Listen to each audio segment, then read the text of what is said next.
Hey, I'm Cami Lee, and this is CodeBabe's Intro to the Internet. Ready to get mindfucked? You'll need your computer and a brain. This course goes over the basics of the internet, tools you need to be a badass developer, and how Al Gore invented it. Actually, that last part isn't true.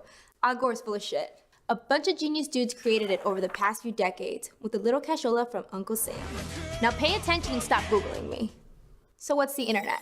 It's a giant network of computers, from the computer you're using right now up to giant server farms. And it's pretty awesome. There's still a lot of freedom on the internet. Well, except if you live in some fascist country. In the US, we still go to any site we want, but we're being watched.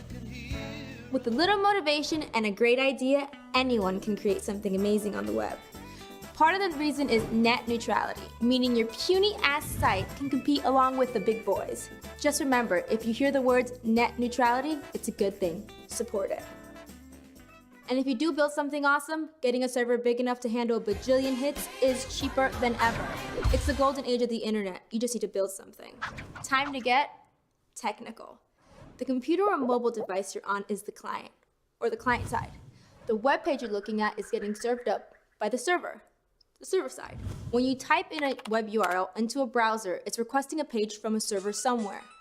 When the server gets the request, it processes it and sends your browser some files to turn into a web page. The server is just another computer, probably surrounded by hundreds more in a giant building somewhere, running software that serves up web pages.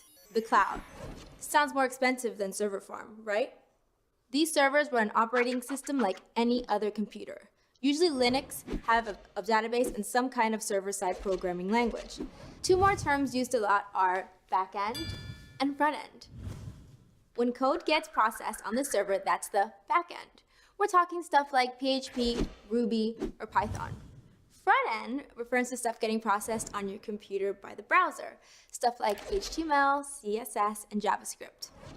We're going to talk about the backend stuff first, since, well, I do have a nice backend, if you know what I'm saying.